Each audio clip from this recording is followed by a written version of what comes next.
Dear students, in continuation of series of numericals on SE, हम आज एक और न्यूमेरिकल पर डिस्कशन करेंगे। ये न्यूमेरिकल जो हमारा है ये सीरीज एलसीआर सर्किट पर बेस्ड है। सीरीज एलसीआर सर्किट को के जो एलिमेंट्स हैं उनको पैरेलल में कनेक्ट करें तो क्या इफेक्ट आएगा इम्पीडेंस का एंड करंट का। तो करंट मिनिमम होगा या मैक्सिमम वो हमें देखना होगा। तो यहाँ पर देखिए क्वेश्चन क्या है, keeping the source frequency equal to the resonant frequency of the series LCR circuit if three elements LCR are arranged in a parallel so that the total current in parallel LCR circuit is minimum at this frequency. Obtain the current RMS value in each branch of the circuit is inductance is given to us 5 Henry, capacitance 80 microfarad, R is equal to 40 ohm and for the AC source of EMF 230 volt for 50 hertz frequency that we can say. Okay. अब यहाँ पर देखें हम कि जब इस तो LCR को हम पैरेलल में कनेक्ट कर देते हैं तो इम्पीडेंस जो होगा that will be given by this relation 1/R 1/j omega L plus 1/j omega C। तो उसको सिंप्लीफाइड करना है थोड़ा सा तो 1/R ये हो जाएगा आपका 1/Z। इसको सिंप्लीफाइड भी करें हम डायरेक्ट तो हमारे पास में ये j ओमेगा C ऊपर की ओर चला जाएगा j ओमेगा L। तो यहाँ पर देखें हम कि ये जो बन के आएगा आपका j 1 ये हो जाएगा आपका omega L minus 1 omega C। इस टाइप से इसको हम सिंप्लीफाइड कर सकते हैं और फाइनल वैल्यू ले सकते हैं। इसमें ओमेगा सी ऊपर गया है सॉरी तो ओमेगा सी और ये आपका ये अब मिनिमम वैल्यू आपकी 1/Z अभी आपके सामने जो वैल्यू आ रही है मिनिमम आ रही है। यदि हम इसका मैग्नीट्यूड देखें 1/मैग्नीट्यूड ऑफ Z तो वो दिया जाएगा आपका under root R square plus omega C minus 1/ओमेगा L होल स्क्वायर। ओके, तो यहाँ से हम इस वैल्यू को कैलकुलेट कर सकते हैं। इसमें एक आपका ये 1/R स्क्वायर होगा 1/R square plus omega C minus 1/ओमेगा L स्क्वायर। ये वैल्यू से हम इसका मैग्नीट्यूड कैलकुलेट कर सकते हैं इम्पीडेंस का। तो यहाँ पर देखिए अब इम्पीडेंस जो हमको मिल रहा है 1/Z की वैल्यू मिनिमम होगी है ना, तो मैक्सिमम वैल्यू कब होगी जब रेजोनेंट फ्रीक्वेंसी होगी मींस ये वैल्यू आपकी 0 हो जाए means omega C equal to आपका 1/ओमेगा L हो जाए। तो ये वैल्यू पूरी 0 हो जाएगी। उस केस में आपका ये रेजिस्टेंस आ जाएगा आपका 1/R means magnitude of Z will be equal to R, it will be the maximum value. तो उस केस में ये ओमेगा C और ये आपको दे देगा रेजोनेंट फ्रीक्वेंसी दे देगा। Resonant frequency is equal to 1/LC हो जाएगा ओमेगा स्क्वायर इसको हम इस टाइप से ले लें ओमेगा इनटू दिस 1/LC। तो रेजोनेंट फ्रीक्वेंसी जो मिलेगी आपको वो हो जाएगी ओमेगा R। इसको हम ओमेगा R लिख सकते हैं क्योंकि रेजोनेटिंग पे आ गया।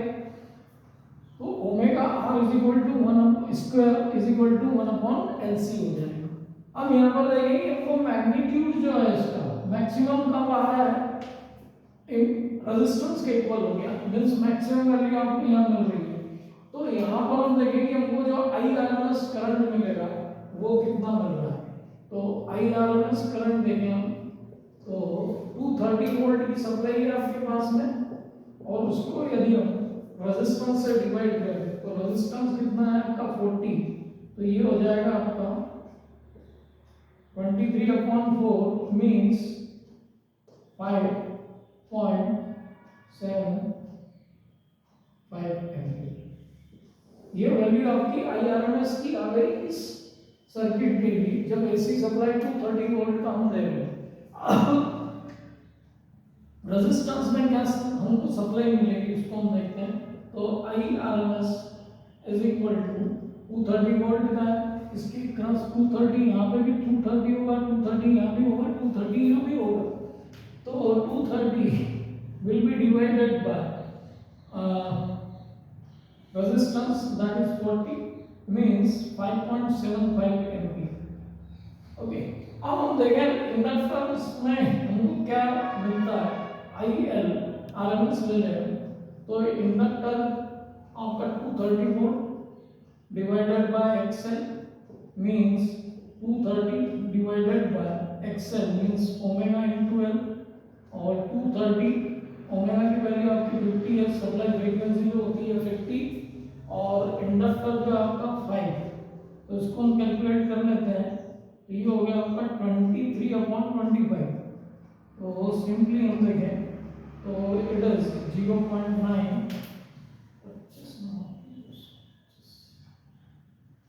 And 0.92 ampere.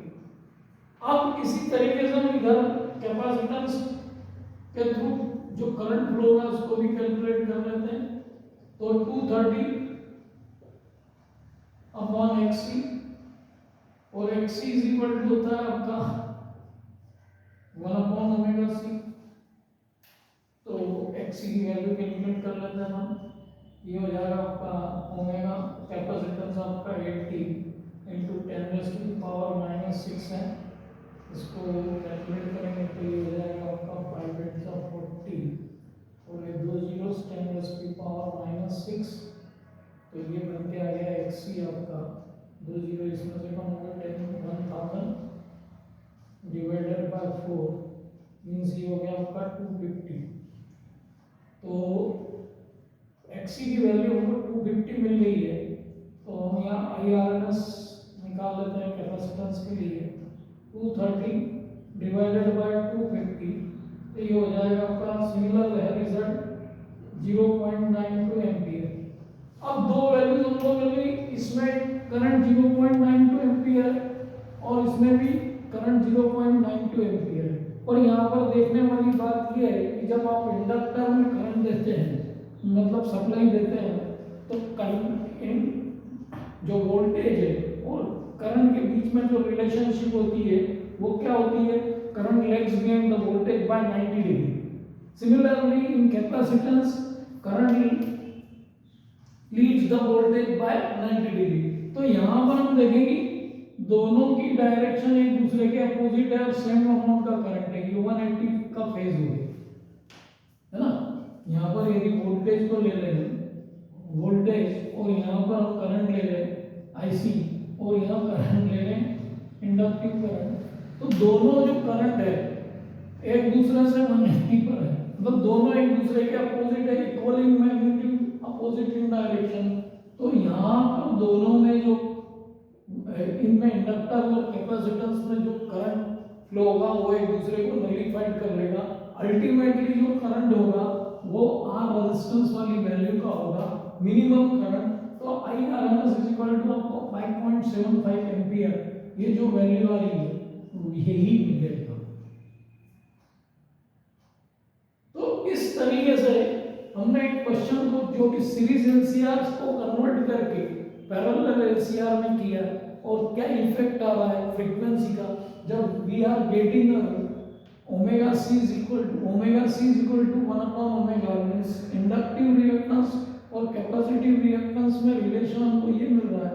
तो फाइनली हमको omega R square which is equal to 1 upon LC, इस पॉइंट पे इंपेडेंस मैक्सिमम हो जाएगा, Z is equal to R हो जाएगा।